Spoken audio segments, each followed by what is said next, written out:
I will, in the interest of time, incorporate by reference all the thank yous that have been mentioned.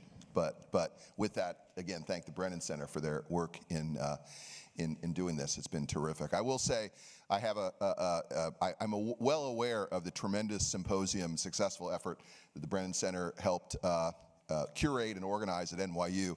I can only hope that we beat their record in terms of attendance and all of that. Go Northwestern. Chief Judge Jeff Sutton, who's permitted me to call him Jeff for the purpose of this panel. We're good friends and colleagues and collaborators in this area and in the ALI and other events.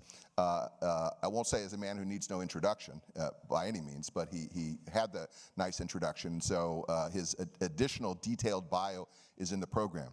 I would be remiss, though, given this topic, if I didn't reinforce what was said before by Michael, and that is, in addition to his day job, he's the author of 3 books on state constitutional law, a seminal work that's now several years old, as it happens, 51 Imperfect Solutions. Highly recommend that book, and equally highly recommend his newer book, Who Decides. He also has a case book on state constitutional law, which I should say is really embarrassing to those of us who are academics, who think we toil very hard on our scholarship and work in this particular area, and in my case, manage over many years to publish one book. And here's the Chief Judge of the Sixth Circuit, who in his spare time has written these tremendously important and influential books that continue to have great resonance to us and contributes to this wonderful field, which is a segue into my first question. And so I'm going to say, without re-mentioning your books, I'm going to ask Jeff, what do you think explains the renaissance, the great renaissance in interest in state constitutional law? Let me just say at the end, I think it's in maybe the last chapter of the 51 Imperfect Solutions, there is I wouldn't call it finger wagging, but a strong exhortation to law schools, law students and law professors to do more in the area of state constitutional law. And that has in large part come to fruition in the years since. But what explains the new attention and interest in state constitutional law, not only in law schools, but in punditry and in many conversations around the country? Well, first of all, Dan, it is so great to be here at Northwestern, Brennan Center. Thanks to everybody. I'm really honored to be here, and what a great law school. And Dan, thank you for agreeing to talk to me about this. Well, let me deepen the mystery. I think if you were to look at New York Times and Wall Street Journal articles in the last 7 years, they've probably written more op-eds and run-of-the-mill articles about state courts and state constitutions than they have been written in their entire 100-plus year history. These are profit-making entities. They're writing stories people want to read and will lead to subscriptions. Why are they doing this? And why, in particular, over the last 6 to 7 years? Well, I think it's been building, but I do think there are 2 very quick explanations, and Mr. Waldman alluded to both of them. It's not just that we have a U.S. Supreme Court, for better or worse, and I'm not taking stands. I report to these guys, so it's not a pro or a con. It's just describing a reality that today's U.S. Supreme Court is much less likely to innovate new individual rights, and more importantly, they're willing to overrule prior decisions that did recognize rights. And so that would be Dobbs, abortion, and Rucho, gerrymandering. And so when you have the national government withdrawing from the field in 2 areas that really deeply affect Americans and Americans have deep convictions about, the idea that America, 330 million of us, are just going to say, okay, well, that's all well and good, we won't do anything, is quite delusional. And so one thing going on is simply this reality. And I must say, this is not just a 2025 phenomenon. The great question in American history, I sure wish I'd known this when I was writing my history exams in college, but the great question in American history, it's the one thing that we're always debating, is should we solve a given policy problem locally or nationally? That's the debate from 1776, 1789, and it's still the debate. It's a very dynamic debate. And so one feature that occurs is obviously the national government is the superior entity, but it doesn't mean there's not going to be tons of dynamism between the local governments, state courts, and the U.S. Supreme Court. And another way to put this is, historically, do you not think that the U.S. Supreme Court's fairly aggressive rights revolutions in the 50s and 60s, don't you think that was clearly a response to Jim Crow at the state level? So in other words, just as the U.S. Supreme Court responded to what was going on in the states during Jim Crow, nationalizing more criminal procedure and other rights, you can have the same dynamic in reverse, where if the U.S. Supreme Court is doing fewer things, overruling decisions that have protected earlier rights, why, of course, the dynamism is going to go in the other direction. So I really think that's a big part of it. And I'll just say one other thing, because this is a very exciting thing for the students. A quick reaction to this phenomenon is, if you're intuitive, you're like, why now? Like, this country's almost 250 years old. Did people not recognize that they had 2 shots to challenge state and local laws all these years? And why are we suddenly realizing this now? Why is the Brennan Center just 30 years old? Well, I mean, obviously it needed a Brennan, but why didn't they have the concept for 170 years? And the answer is another, I think, important point, and again, very exciting for a young lawyer, is that it wasn't until the 50s and 60s that the 2-shot opportunity arose, because it was in the 50s and 60s that the U.S. Supreme Court incorporated most of the Bill of Rights and made them applicable to the states. So that's a dynamic that created the 2-shot opportunity. And so that 2-shot opportunity was not around for most of American history. And let's face it, in the 60s, I mean, if you were a criminal defense lawyer and you couldn't win a crim pro case in the U.S. Supreme Court, you really should have gone home, looked in the mirror, and said, I probably should be a chiropractor, because if you couldn't win in the U.S. Supreme Court of that era, you couldn't win anywhere. But the Roberts Court, again, I'm not making a value judgment. It's just not. It's not the Warren Court. They're much less likely to innovate, and where they are innovating, it's often quite different from the innovations of the Warren Court. So. And what's going on today is, I'm afraid, going to look very different in 15 years. So, to me, it's one of the great features of American government, this dynamism between the national government and the local government. It's always there. There's always something going on. And regrettably, our civics education has, I think, prevented us from appreciating this interactive feature of American government. But we do seem to be coming to grips with it right now, which is very exciting. If I can just add a short comment that comes at it, not from the dynamism point and the renaissance of interest that Jeff was mentioning, but from a more mundane perspective. And by way of anecdote, I sort of point this out to my classes when I began the semester teaching about state constitutional law. And I make the point, having looked at a lot of regulation and the history of regulation, and which is a story, right, about expansion of federal authority beginning the century before last, continuing through the New Deal, accelerating in earnest during the so-called civil rights era on the part of the Supreme Court and the part of Congress. And there's a temptation to think, well, it's zero-sum. So it must have been the expansion of federal regulatory authority at the expense of state regulatory authority, that state authority was supplanted. And that's not really the story. So when I mention this anecdote, I say, where does the lion's share of regulation in the area of education happen? At the local level. Always has been. Long has been. Where is property regulation and zoning? And so I go through this list. Where do you look to get your driver's license or occupational licenses? And during the public health crisis and the COVID crisis, where was most of the activity? So there's the expansion of state regulatory authority, and the activity of the states has continued unabated.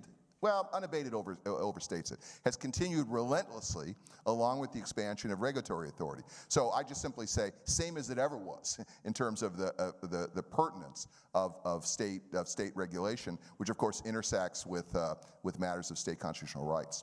Okay, let me take the balloon up by about 10,000 feet a bit and ask this question. So, and I want to ask this, the question of, is there one big idea with respect to how we think about state constitutionalism? And I'm thinking about this, from the vantage point of what, a number of scholars have over the years. I mean, a little reductionist, talk about one big idea, but so Gordon Wood, right, famously writes about and has written about the story of state constitutions and the centrality of state constitutions as reflecting and ultimately manifesting itself in the U.S. Constitution as acts of civic republicanism and concerns that on the state's part, and he's talking about 18th century constitutionalism, but there's equivalent stories told about 19th century constitutionalism about the need to restrain legislative power. So one of the big ideas then is state constitutions and state constitutional rights should be understood in the context of structural and rights-based needs and wants to restrict the potentially overweening power of the legislature. So that's maybe a story.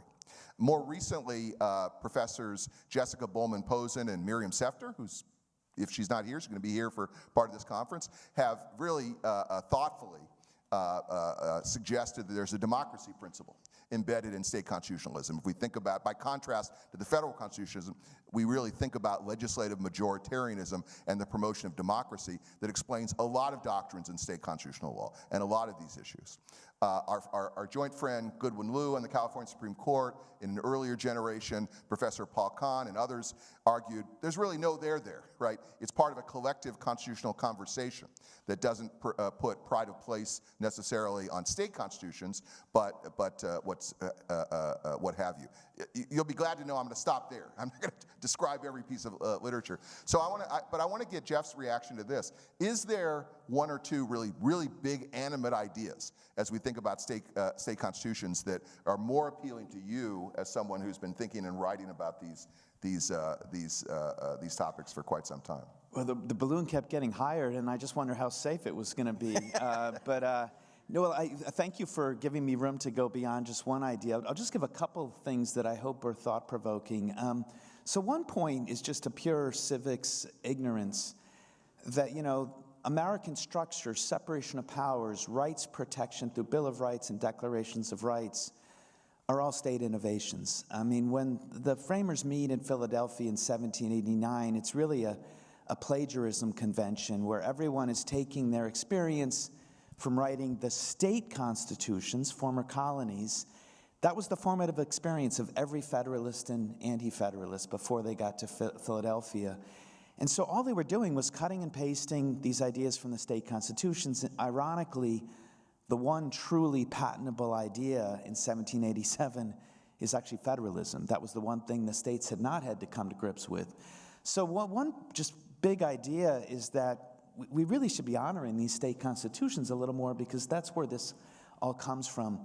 My second idea will be not so scholarly and really more the perspective of a former advocate and someone as a judge who is constantly allocating disappointment to half the people that come in front of me. And that's thinking about individual rights. And I think the two big ideas there that I'd like to put on the table, one's very simple, of course, that if you can't win under the federal constitution in federal court, why in the world are you not taking this second shot? I mean, it really is, it's just a math point. Why, if you missed the first shot, why would you not try the second shot? That should be incredibly obvious and basic. And yet, surprisingly, very few Americans seem to appreciate that, including American lawyers. But let me add a much more provocative point, which is something I've really tried to address in my books, and then one example of this. I think we congenitively assume the very best thing to do for a given right. Let's just say, you care about the death penalty, abolishing the death penalty, or you have one view or another on abortion or gun rights, that it has to be the case that the best thing you can do is nationalize your perspective at the U.S. Supreme Court under a national constitution which prohibits democracy from doing anything in the area. So that's, and I get the point. I get why that's such a supreme victory, because your opponents are completely sidelined, right? I mean, if you win on a federal constitutional claim, they can't do anything. They can't contradict you through legislation at the local level. They can't contradict you through state court decisions at the local level. So I quite appreciate why most interest groups, most lawyers with a client will say, if we can nationalize, we've got to do it. One thing that I think that's wrong in the for what it's worth category. If all you care about is a given right, what you should want is the greatest maximization of that right throughout the country. And I think one thing people have lost sight of with this quest to nationalize is that even when the U.S. Supreme Court gives you that victory, they're always going to be hamstrung by having, whether it's remedies or having to enforce it for over 51 jurisdictions and 330 million people. There's often backlash. When you get the national victory you so wanted, that backlash can have collateral consequences, which actually undo the very victory you got. And I'll just try to illustrate it with something that should seem quite counterintuitive to you, but it's a story about the death penalty, which very dynamic story and by no means done. And I tend to be, for what it's worth, no one said this, but I tend to be honest with you, a grouchy conservative, so forgive me. But this is an area, the death penalty, where if I had my policy druthers, I would say let's get rid of it across the country. So that's my policy preference on the issue. As a judge, not of course, but as a judge, I'm stuck with precedent in the terms of the Constitution, so it's not something I can act on as easily as one might hope. But let me just tell you a quick story about the death penalty, which shows how complicated this national localism debate really is. If you were to just look at numbers of executions in the country, they go up from 1776 to the 1930s, where they peak at about 300 executions a year in the 1930s. From the 1930s, it's just a straight graph line down to the late 1960s, early 70s, getting to zero. So there are no executions in the country, whether by the state governments or the federal government. At the same time, many democracies around the world, in Europe, Australia, are getting rid of the death penalty through democratic vote, through, say, a parliament. U.S. Supreme Court gets a case called Furman in 1972 and says, what could go wrong? No one's enforcing the death penalty. Most democracies seem to be getting rid of it. People have appreciated some of the unfairness of capital punishment, who gets it, who doesn't. So they didn't do themselves any favors by the way they wrote the decision, which is like 5 different opinions, but let's just put that to the side. The court basically puts a temporary halt on executions in this country in 72. And if maybe this is my big idea, you got to watch out with Americans. They do not like being told what to do. This might be one of the secrets to our success, but it can be deeply annoying if you are in government, dean of a law school, or a chief judge. Americans they resist being told what to do. And that's what happened.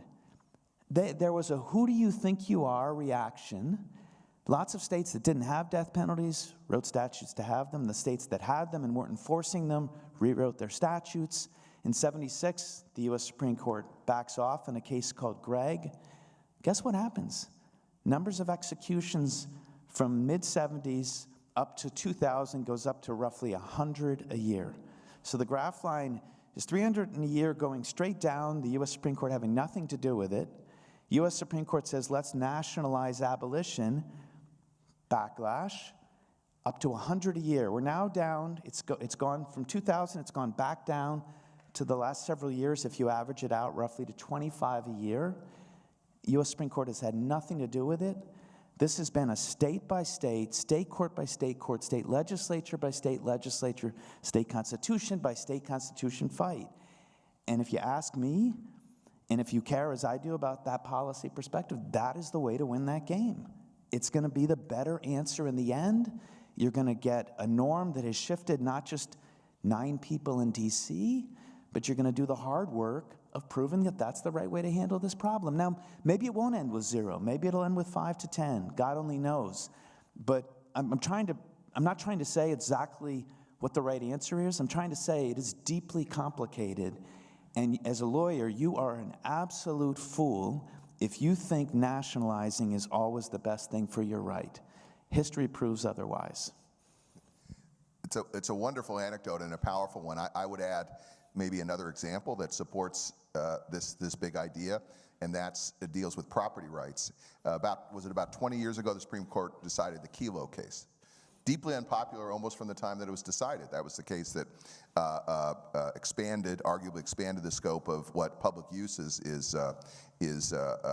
means in the context of takings. It didn't begin the property rights movement, but it put an accelerant, the property rights movement, and caused an enormous amount of ferment in state law. And so, although Kelo still remains good law for at least the time being, at the same time, a number of states amended their constitutions to put additional strictures, not only on eminent domain and takings, but in fact on a variety of regulations to private property. So whether that was an unintended consequence of the decision, or a generative force of state activity, that's where things are really right now with respect to property rights. So many examples. Can I be dynamic here Please, with us? Yeah. Here's the irony. And God only knows what's going to happen with Kelo, but I'll add to the conversation another similar case, Smith, which is a free exercise case from 1990, just as controversial, led to state and federal legislation essentially trying to overrule it. The tremendous irony about those two cases, which are massive losses, if you're a free exercise proponent, work for an interest group that cares about free exercise, Smith is as bad as it gets. If you're a property rights person, Kelo is as bad as it gets. The greatest eras for free exercise protection in this country, the greatest era for property rights protection in this area, have been since those two decisions. All right? Now, they may still get overruled, but does that not prove that nationalizing isn't always the very best thing for the right? It was conspicuous, terrible losses from the perspectives of those groups that led to this remarkable generation of rights protection at the local level. And that ain't going away. Yeah. U.S. Supreme Court decisions can come and go. When you change norms locally, those things do not easily go away. And so someday they don't need to overturn Smith. They don't need to overturn Kelo. Well, Anthony Sanders, ask Anthony when he's up here. I mean, my understanding is there were 3 or 4 interest groups that were looking for a test case to overrule Kelo, and they had to give up because they couldn't find one. You say to yourself, how could that happen with thousands of localities doing eminent domain every day 4 or 5 times? None of those localities wanted to be the next Kelo. They were running from the fear of being the next Kelo. Now, there actually was a case last term. The court did have an opportunity to decide whether to revisit Kelo, and they didn't revisit it. Now, maybe that's your point, Dan, that the need for it isn't there. Now, who knows? But I will say, if they overruled Kelo, it might truly be the tree that fell in the forest and no one heard it. That's not an exaggeration. Yeah.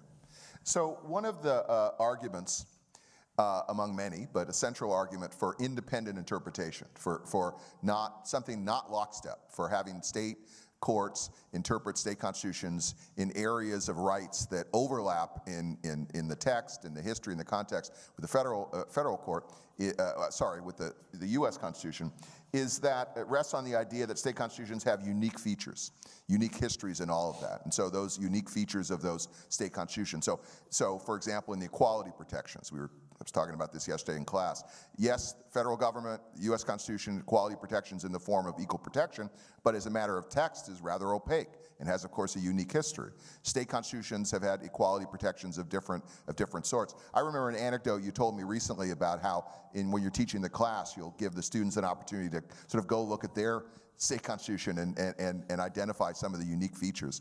So maybe you could talk a little bit about some examples of truly unique features in state constitutions, choose your favorite examples, that might support the argument that, hey, we really need to have independent interpretation of this because what's happening in the state constitutions look very different. Yeah, there's two features to this. One is that state constitutions, sadly, are often quite long. The U.S. Constitution is about 7,500 words. There's only 3 state constitutions in that neck of the woods. The rest of them are really quite long. I mean, Justice Black used to say he'd bring the U.S. Constitution with him everywhere he went, just put it in his pocket. I mean, if you put the Alabama... Yeah, so Alabama is #1 the longest constitution? In the world. And the California one, I mean, you got to love it. These are not twins separated at birth, but California is the same way. And, if you wanted... if a justice on one of those courts wanted to be able to say he was carrying that with them everywhere, it'd be a really sturdy backpack with like a couple different sets of pockets. So they're not always the most attractive looking documents, but I think the two ways to answer that briefly, are one, it's really quite exciting for a lawyer and potentially their client that the state constitutions have lots of protections that just aren't even remotely in the federal constitution. So single subject requirements, public purpose requirements, so quite a few things that just they have no counterpart at all in the federal constitution. So if you don't know them, you obviously can't protect your client. Then the second thing, and this gets to the lockstepping point, yes, the Bill of Rights, they all came from, except for the 10th Amendment, they all came from the early state constitutions. 14th, 15th, 16th Amendment, 13th, 14th, 15th Amendment language all came from earlier state constitutions. Same with many other rights protections. The second thing here is that a lot of them just use different language, often more language. And if I had to put my finger on one big idea about what's exciting about a lawyer trying to protect a client in state court under state constitutions, is you can ask a state court to do something that you really can't ask a federal judge to do. Here's what it is. Federal judges are stuck construing one document for the entire country. It's a very big country, 330 million people, 51 jurisdictions. And we really have to pay attention if we're doing our job fairly to this whole country. Even if we're someone who believes in living constitutionalism, you still, if you're going to do that fairly, you got to pay attention to this whole country. A state court is empowered to customize the meaning of a general word or phrase to account solely for the experiences of one people in one state. I mean, that is a very exciting proposition. I mean, I happen to have grown up in the East Coast. I've spent my professional life in Ohio. Most of my family still lives on the East Coast. Let me just tell you something. Ohio is not Massachusetts, and it definitely ain't New York City. It's just a different place. I mean, and I'm not just talking college football, which is perhaps what we care most about, but it's just a different place. And it shouldn't surprise anyone that a state court of Ohio is going to look differently at some rights from, say, the New York Court of Appeals. The other thing, and I'll just try to make, this will be my last point, to try to be specific about an example.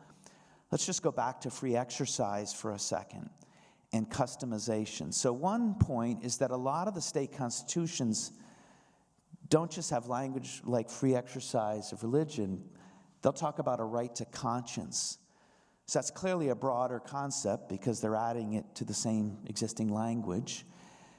Well, obviously different words, different meanings, so that is going to be a more protective type provision. But let's think about customization from a history perspective to try to be concrete about it. There are 4, I would now say 5 states that were founded by religious minorities, religious dissenters, individuals that had been persecuted based on religion in some cases. So those would be Rhode Island, Maryland, Pennsylvania, Utah, and I learned recently that when New Mexico became a territory, there were 68 religious institutions in the territory, all Catholic. So I'm going to put New Mexico with Maryland, founded by a Catholic minority. Give me a break.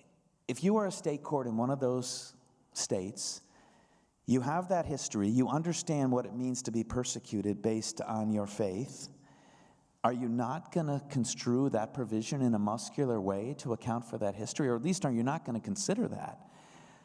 A federal judge like me or the U.S. Supreme Court, they can't premise the meaning of free exercise on the experience of the people of Utah moving from Kirtland, Ohio, and one persecution, if not massacre, after another before they land in Salt Lake. That's a wonderful feature of American government and rights protection. You can customize these rights to account for unique norms, values, traditions, and history, and sometimes language. Sure. Let's try to pierce the veil a little bit. When Michael Waldman mentioned the famous article, speech, and then article by Justice Brennan and arguing relentlessly for independent interpretation of state constitutions and others. Folks thought then, and certainly now, that in a way that was sort of cynical about that. Yes, there's a responsible sort of constitutional argument for it, but everybody knows what's going on. What's going on is the effort to basically move away from, and talking about the present rather than so much when he wrote, talking about the pullback, federal pullback, and the reluctance.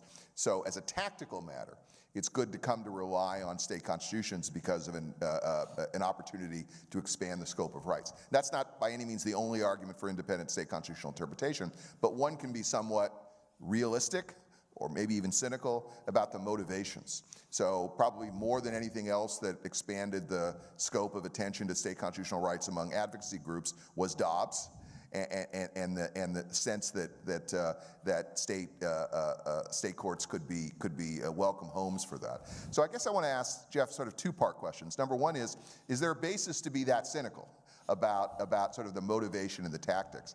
And at least from my part, the more interesting question, maybe the second, is there a risk of backlash? I mean, the state courts, like all courts, are filled with conservative judges, liberal judges, and the like. Could it be that more conservative judges will see what is ultimately a tactical effort to move in the direction of expanding the scope of rights, and one of the consequences of that is actually pulling that back at the state level? Is that a risk, and should we be worried about that? Yeah, well, this is a really important point, and I'll put my policy perspective on the table and be quite candid about it. I'm actually not a fan of judicializing everything. I've been a judge for almost 23 years, and I love judges, state and federal alike, but I don't think America was founded on the premise that we'd rely on 5 of 9 people to protect our rights. So to me, it's always a bit of a tragedy when we have to go to the courts. So, be very concrete about it. If I could only have one wish, the genie with one wish, and I could only have either the 1964 Civil Rights Act or Brown versus Board of Education, that's a no-brainer for me. I would take the 64 Civil Rights Act every time because, what's the point? And to me, the point is to create a culture, politically, legally, neighborly, that a majority thinks it's important to look after minority interests, dissenting voices, et cetera. So that's why I think the 64 Civil Rights Act is one of the great events in American history. That said, American rights enforcement is a fast-moving stream, and it's perilous to try to swim against it, and so I've decided to swim with it. And that leads to this question of, are we just being cynical and thinking of state courts as this second place to go, and it's really result-driven, and it's not really law, it's more politics and policy? Well, let me just pause for a second and I still think the Justice Brennan article in 1977 in the Harvard Law Review, or Law Journal, an Ohio State grad, I wouldn't know what to call it. But anyway, it's an important article, and good for him. I mean, it shows what a great justice he was. And it hasn't been mentioned yet, but he got his start in life as a justice on the New Jersey Supreme Court. So he knew what he was talking about, but for that job, he would not have gone on the U.S. Supreme Court. And so he understood the role state courts could have, and I think that's not remotely cynical. Now, the way he wrote the article, maybe he didn't have to say that state courts should just follow his dissents at the U.S. Supreme Court. That struck me as, I don't know whether to call that cynical or self-promotion, but maybe that wasn't the hubris, maybe. Yeah, well, I mean, hey, Justice Brennan, I mean, sometimes people deserve hubris and whatever. I mean, he's an amazing man. Absolutely. But let me just try to make 2 points that show why this is not cynical at all.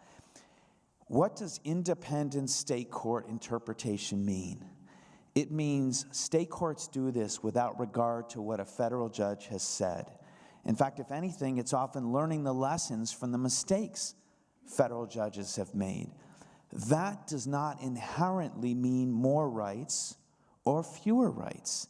Nothing prohibits a state court from looking at a search and seizure issue, a privacy issue, a substantive due process issue, and saying we're going below what the feds have done. You can go up, you can go down. The only thing a state court has to do under the Supremacy Clause is honor the meaning of the federal guarantee.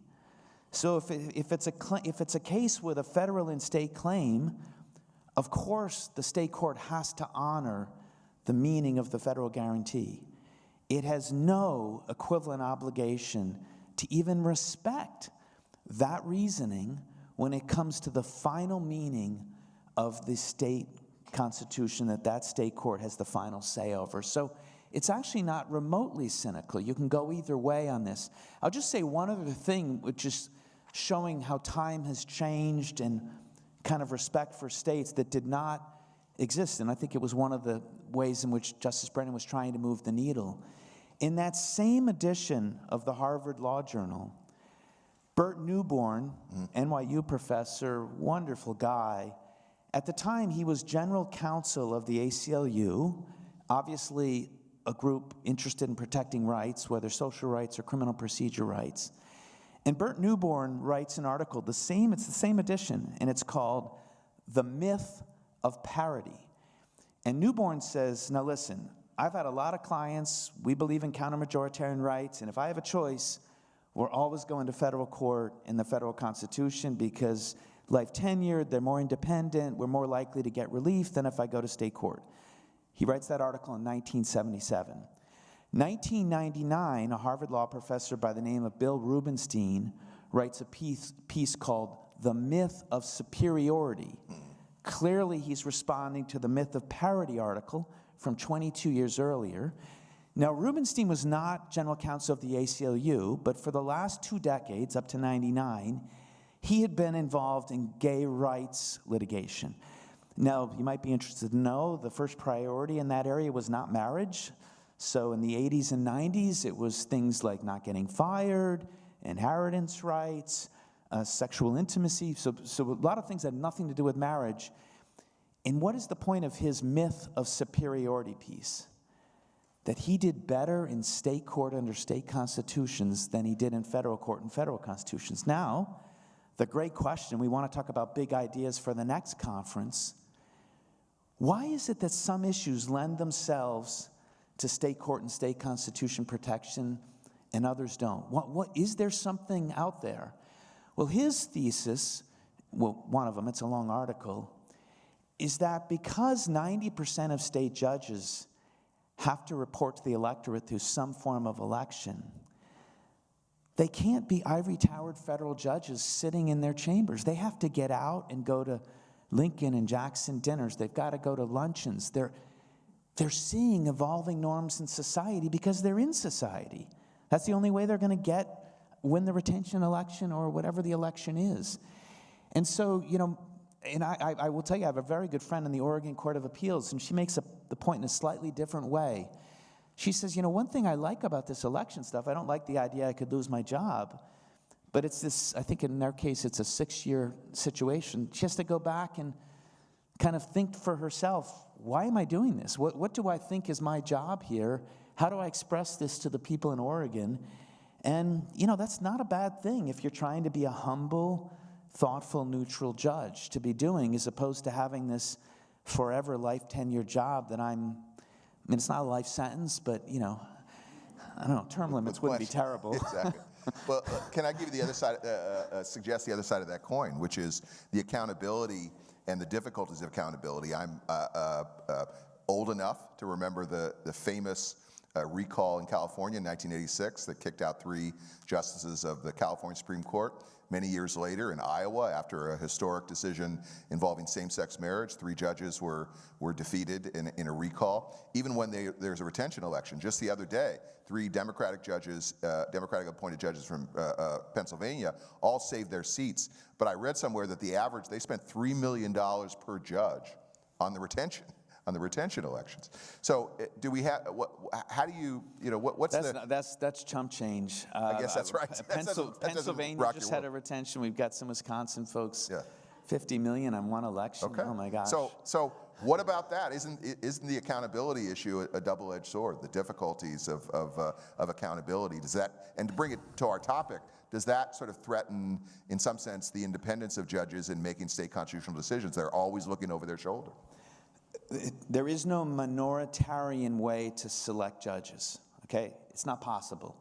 There is no, you have to resort to some form of majority. It's either a majority elected president and Senate, or it's elections or a majority elected governor.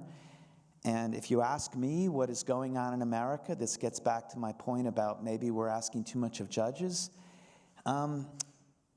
Selection of judges is always going to pay attention to how much power they're exercising. And it is just a principle like gravity. The more power, the bigger the footprint of a state or federal court on the policy of that state or jurisdiction, the more the people are going to care who those judges are. There's no way around it. It's, and anyone that thinks, gee, Pennsylvania, California, Iowa, Wisconsin, do any of you that have that thought and worry that, oh, we're politicizing judges, say to yourself, well, at least the federal system is a paragon of purity. Seriously, does anyone have that thought right now? Is anyone looking at the U.S. Supreme Court selection process and saying, well, they have found a neutral way to do this. They have found an apolitical way to do this. They have found a way that doesn't risk politicizing this crown jewel of American government. So to me, it's a judges have to look in the mirror problem. And I will say, citizens might be looking in the mirror a little bit too, like maybe you're asking too much of judges, that we don't want to create just a House of Lords judiciary where we're just a third branch of the legislature that is actually engaged in representation of constituencies. I mean, that's what this question gets to. What is judging? And I don't think it's representational. I don't think that is the point. Forgive me, I'm sure I'm offending some people, but I think we're supposed to honor these democratic compromises and choices, whether in constitutions or statutes, and sometimes make policy through common law. But otherwise, I don't think we're supposed to represent constituencies. And sadly, both at the state and federal level, I think we judges have to worry if that's the way we're going, and what can we do to just hold the line. And it's not easy, I must say. Let me bring in a couple questions that have come in. One question from a student is, how do you square advice about pursuing state avenues for protecting and expanding individual rights with the practical complications of living in a country where your rights change as you cross state lines? Yeah, no, this has been a huge reason to be skeptical of states, whether in legislation, state constitutions. And you know, what can I say? The simple answer is that if it's in the U.S. Constitution, it doesn't change when you cross state lines. Of course, the rights we're fighting the most about, usually they're not clearly in the U.S. Constitution. They're arguable, contestable debates. And what's frustrating is when you lose one of those debates, and all you've got is the resort of the local option. So, my point there is not to defend the U.S. Supreme Court decisions or congressional decisions that people might be thinking about here. But my very basic point is this: if you can be very principled about that and say, when it happens that the U.S. Supreme Court does not nationalize the right, I'm going to, on a principled approach, just embrace misery until they do. You can do that. I mean, misery is actually kind of fun for a little while. It gets old, and when it gets old, I strongly suggest you do the next best thing. Get your state to adopt the right. Now, let's just pause for a second about why that's not just a bad thing and why Brandeis had one of the great insights about American government. It's one of the few things we all completely agree about. That when you've got a new policy problem and you're not sure what to do with it and there's disagreement around the country about the right way to go, why not use the states as laboratories of experimentation and from the ground up build this thing up? That was the point of my death penalty story. You can do ground up through legislation.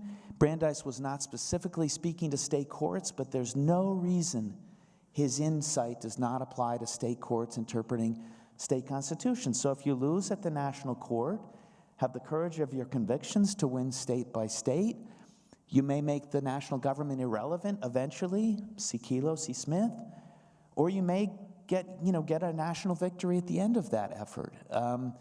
I get the point. I mean, the only other thing I will say about that, if you're, for every right you want nationalized because of the problem of crossing state lines, Just make sure you're willing to accept one that's nationalized, that involves a different political perspective than yours. Because our destiny, if we stay down the road we're on, is you're going to win 50% of the time, you're going to absolutely adore what the U.S. Supreme Court did on this or that right, and you are going to resent deeply what they do with respect to other rights that you happen to think should not be in the U.S. Constitution. It'll be 50-50. That is your destiny, which is, partly happy, partly miserable. But I think, why not be mainly happy by winning all these things locally? Yeah. Although, when I listen to you, 50-50 ain't bad. I'll take 50-50 right now. Yeah, I mean, I'm for 100. Yeah, I mean, why not be super happy? You're just going, Dan, you're going through life. Do you say this to your kids? Hey, do you say this to your kids? 50-50 is not bad in life. No. No, don't say that to your kids. We're going for the whole thing. I want a 50-50 on just executive orders, but that's a separate topic for another day. All right, so someone asks, that is a different topic. Which individual right do you have in mind that's ripe for exploring at the state court level? Oh my gosh! Something hasn't been there's just so many things out there. I mean, well, let me tell you a story. This is a little bit indulgent. Forgive me. I'll try to do it quickly, but this just shows how truly ignorant we 340 million Americans are. Put the lawyers to the side. The lawyers are just as ignorant. This is just an astonishing story to me. So there's a case from 1968 called Terry versus Ohio. It's a massive case in diluting the meaning of the Fourth Amendment. And what Terry versus Ohio says is that if the police have a reasonable suspicion that the individual is up to no good, they can stop the person. I must say, I don't think that probably violates the Fourth Amendment. I'm pretty comfortable with that part of Terry. The second part of Terry, though, is that you can, quote, frisk the person. Now, I think it's a very big deal in this country, and I think Americans think it's a big deal when someone puts their hands on you. And if it's not at an airport, it probably ought to be something more than reasonable suspicion. Terry versus Ohio is 1968. We've had lots of movements since 1968 that care about law enforcement and the relation to the community police. But let me talk about one, which is not that old, Black Lives Matter. Now, there are a lot of issues underlying Black Lives Matter, but surely one of them, maybe the most important, is breakdowns between trust of the community and law enforcement, whether it's St. Paul, Ferguson, Missouri, Baltimore, Maryland, New York City. We've had lots of problems related to this. There are hundreds, if not thousands, of lawyers in this country focusing every day on the underlying causes of Black Lives Matter, okay? They're waking up every morning and that's all they're doing. And yet not a single one of them has thought to go to a state court and say the search and seizure guarantee in our state constitution does not permit stop and frisk. This is not a state court problem. This is a lawyer-citizen problem. No one is making the argument. And let me just say something, Dan, which is true of professors and judges. We are not known for having a shortage of opinions and making a shortage of arguments. If there's one thing judges hate, it's how many arguments people make. No one's even making this argument. Now, I will say there's one modest exception. It's a law review article. No, that's an overstatement. It's a student note in the University of Virginia Law Review by someone named Nathaniel Chase Sutton. Now, that would be my oldest child. That article is astonishing in its insights about the arguments people should be making in this area.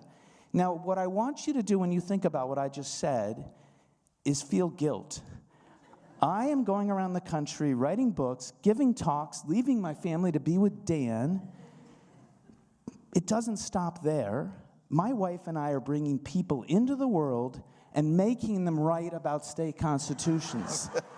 Now, cruel and unusual punishment. I think you can at least do a bit today to further the cause. All right? So, so that is an believe it or not, I answered the question. That is an astonishing example of ignorance. People don't even know to say maybe every state in the country has a search and seizure guarantee. There is no exemption. Every single one does this.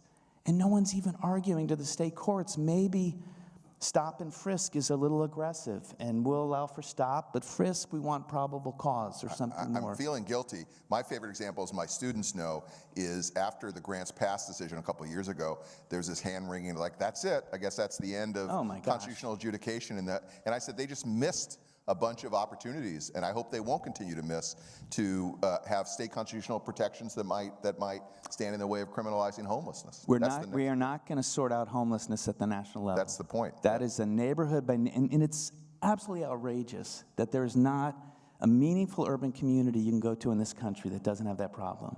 I mean, it just blows me away, and why we aren't as communities, forget the national organizations. This is the responsibility of the people walking by the people each day. And in fact, I think sometimes thinking there's a national solution allows you to do that.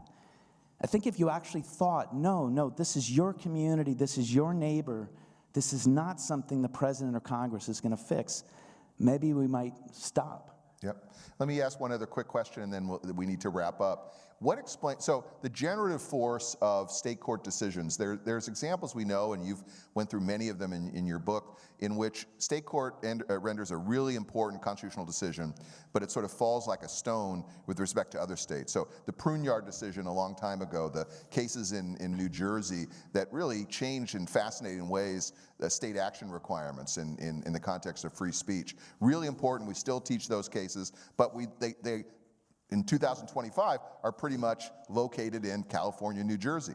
Raven versus Alaska, which case you know, Alaska, years and years ago, says there's a constitutional privacy right that protects against laws restricting marijuana. Still in the case books, but it hasn't had sort of generational force with respect to other states. And meanwhile, other state cases, education finance cases, intimate association cases, criminal procedure, some state court, a couple state courts render a judgment, and then other states follow. Is there anything that describes maybe why in one area, doctrinal area, other states adopt those approaches, and in others they don't? No, it's really hard to put your finger on it. Obviously, each state court's different. I was stunned that, for example, Hawaii rejected Raven. I would have thought if you had a constitutional right to smoke that's what everybody does in Hawaii, is smoke weed. I mean, well, I couldn't understand it. Yeah. Maybe the point was they never enforced those laws, so you never got the case. Yeah. So maybe, I mean, that gets back to the legislative choice. I mean, a lot of policy problems are sorted out legislatively, so that might explain the Hawaii-Alaska disconnect. But other times, this is a really important point. It's one of the things I just love about federalism, and I'm a huge Wendell Berry fan. You know, there is a law of place to keep in mind. So, you know, one conspicuous example of a state court that has not been purely anti-Kelo, this is property rights, is the New York Court of Appeals. And they have this case Goldstein where they're dealing with the Brooklyn NBA teams, that redevelopment. And, you know, you could understand why eminent domain might look a little different in New York City, Brooklyn, than it does in Oklahoma and Ohio. So I sometimes think it's quite legitimate. Like it really is explained by differences in place. The place actually being purely geography, and just what are the conditions or the numbers of people, and that's not a crazy reason for having a different jurisprudence. Great. We really need to end, but I wanted to, Jeff said he had a wonderful story about somebody who we knew well, the late Justice Hans Linde, so I'll let you end with this. Yeah, if you don't mind. So Hans Linde is someone I'm going to guess most people here have not heard of. He was really one of the leading voices about state constitutions in the 60s, 70s, 80s, 90s, really.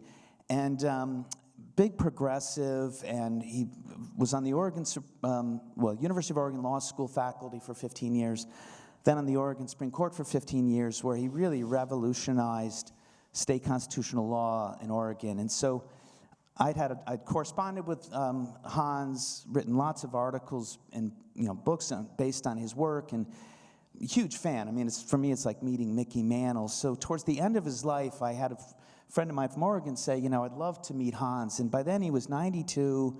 He and his wife were in a nursing home, but he was totally with it. So I get there, meet him. I mean, it was just such a great moment for me. And I said, Hans, I don't want to miss an opportunity, but I just have to ask you, I hope this isn't too direct a question, but I've never understood why you, as a big progressive, got on the states' rights bandwagon. I mean, did you not get the memo that federalism and states' rights, that's not exactly a progressive concept? And he said, Jeff, it's very easy and it's very autobiographical. He said, I was born into a Jewish family pre-Nazi Germany. He and his brother, they had two boys. The father was a lawyer. Hitler, of course, comes to power. The father looks around and says, this doesn't look very good, sends the mother and the two boys to Copenhagen, Denmark. They stay there for a few years. The father holds on, finally says enough is enough, moves to Copenhagen. They're there for a little bit, and then they decide we're not even doing this, we're moving to Portland. Presumably they had family or someone in Portland, the reason for going to Portland, Oregon. And so Hans looks at me and says, I had two goals in life. I was going to make sure this new country never centralized government in the way this one Nazi party, one Führer, one Germany had done, and I was going to try to recreate Copenhagen, Denmark in Portland. And to me, that just says it all. It proves it's a neutral point, that nationalization can be very good and it can be very horrible. Localism can always be great, and that's why it's not a 50-50 proposition. It is a 100% proposition, because we want happiness, not just middling, getting through life. Anyway, thank you. It's been great to be here. Thank you. Please join me in thanking Jeff Sutton for that.